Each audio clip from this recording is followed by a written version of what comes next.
दोस्तों, this is Ismail and welcome to my channel I looks. तो आज हम देखेंगे cash flow pattern. Cash flow pattern क्या है? अगर आपने rich dad poor dad book पढ़ी होगी तो उसमें कैश फ्लो पैटर्न बहुत डिटेल्ड एक्सप्लेनेशन दिया हुआ है। मैं आपको शॉर्ट समरी में बताता हूँ। कैश फ्लो पैटर्न उसको कहते हैं आपके पास पैसे कहाँ से आ रहे हैं और कहाँ जा रहे हैं। ये अगर आप इनकम स्टेटमेंट और बैलेंस शीट में देखेंगे तो कैसे दिखते हैं। तो तीन टाइप की कैश फ्लो पैटर्न्स होते हैं। एक तो cash flow pattern of a poor person, of a middle class person, of a rich person. तो इससे पता चलेगा कि अमीर आदमी और गरीब या मिडिल क्लास में कैसे फर्क होता है और लोगों का कैश फ्लो पैटर्न कैसे होता है। तो सबसे पहले ये देखते हैं cash flow pattern of a poor person. देखिए, कैश फ्लो इनकम स्टेटमेंट है एंड ये बैलेंस शीट है। इनकम स्टेटमेंट हम इनकम और एक्सपेंस दिखा रहे हैं एंड बैलेंस शीट में एसेट्स और लायबिलिटीज। तो एक गरीब आदमी क्या करता है, सुबह काम पे जाता है और शाम में आता है। हर मंथ के एंड में उसको सैलरी मिलती है। सैलरी जैसे ही मिलती है तो सबसे पहले तो टैक्सेस डिडक्ट होते हैं। वो तो हाथ में आने से पहले सैलरी टैक्सेस पहले ही डिडक्ट हो जाते हैं। सबसे पहले टैक्सेस है, फिर आपका घर का रेंट होता है, foods, clothes, basic necessities, transportation, etcetera etcetera. तो जैसे कि आपने ये एरो देख रहे होंगे, जॉब से इनकम आई, इनकम फिर एक्सपेंस हुआ एंड एक्सपेंस से फिर चला गया। तो गरीब आदमी के पास कुछ पैसे बचे ही नहीं कि वो एसेट और लायबिलिटीज या फिर कहीं पर भी कुछ डाल सके। वो सिर्फ कमा रहा है और खा रहा है। तो ना वो एसेट्स बना पा रहा है और लायबिलिटीज तो जैसे टैक्सेस हैं, लायबिलिटीज तो उसके पास है ही, लेकिन एसेट्स नहीं बना पा रहा। On the other hand, cash flow pattern of a middle class person. आप देखें कि मिडिल क्लास पर्सन भी एक सैलरीड पर्सन होता है, बट उसकी सैलरी पुअर पर्सन से ज्यादा होती है। तो जॉब करता है और सैलरी आती है।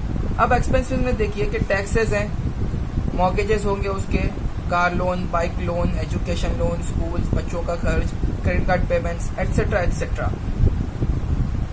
तो और ये लायबिलिटीज में आ गया, expenses, mortgages, loans, debts, taxes, credit cards.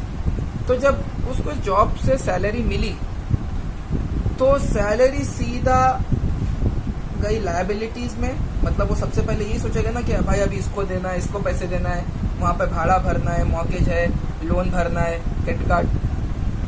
फिर एक्सपेंस से होते हुए वो बाहर चली गई। तो इसको भी इतना बचा नहीं पाया इसने कि वो एसेट बना सके। लेकिन cash flow pattern of a rich person, जो कि सबको इस कैटेगरी में आना है, तो इस कैटेगरी जैसा काम करना पड़ेगा।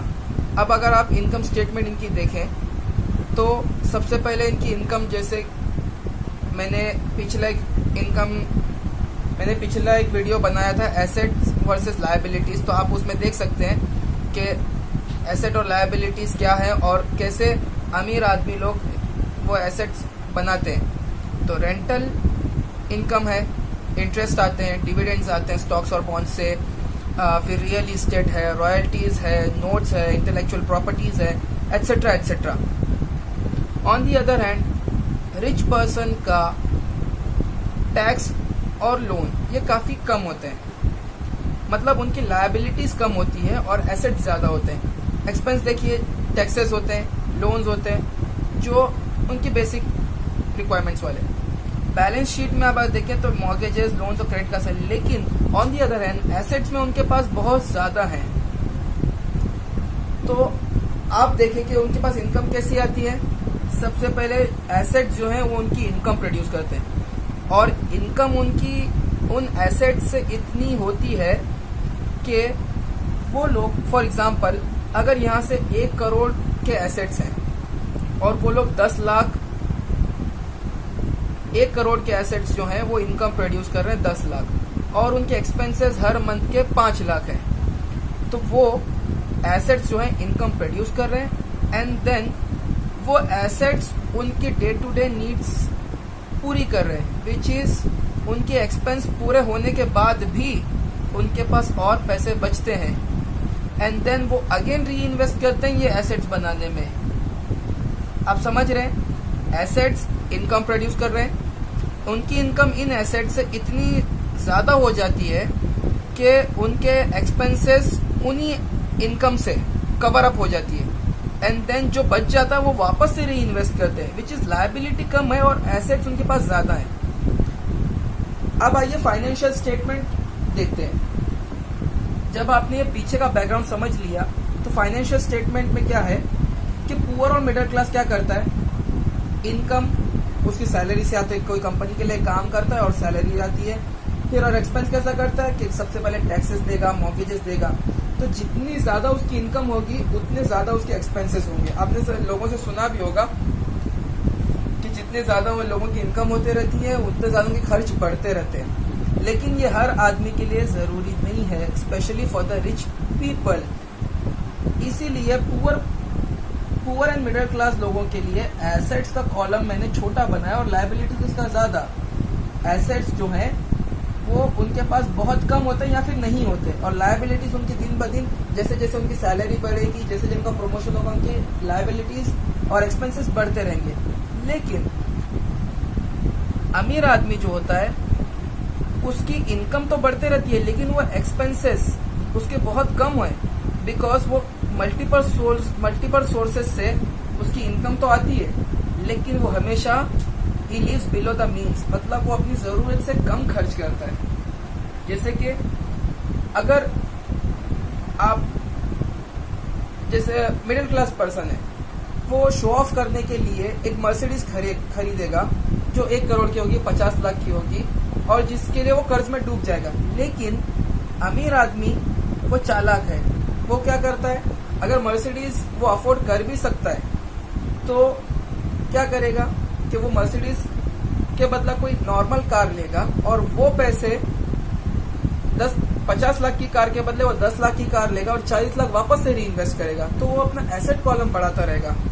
इस तरह उनके एक्सपेंसेस कम होंगे और इनकम ज्यादा, और एसेट्स बढ़ते रहेंगे और लायबिलिटीज कम होते रहेंगी। तो अगर हमें अमीर आदमी बनना है तो हमें अपना एसेट कॉलम बढ़ाना होगा और लायबिलिटीज कम करनी होगी। मतलब इनकम बढ़ती रहेगी तब भी एक्सपेंसेस कम करना है, मतलब बिलो द मीन्स रहना है। अगर आपको इसके और डिटेल्स के बारे में इससे पढ़ना होगा तो मैंने नीचे डिस्क्रिप्शन बॉक्स में अपनी वेबसाइट का लिंक दिया है, आप वहां से भी देख सकते हैं। और साथ ही साथ Rich dad poor Dad Robert Kiyosaki की book Rich dad poor Dad की भी डिस्क्रिप्शन बॉक्स में मैंने लिंक दे दी है, आप उसको भी खरीद कर पढ़ सकते हैं। Thanks for watching guys.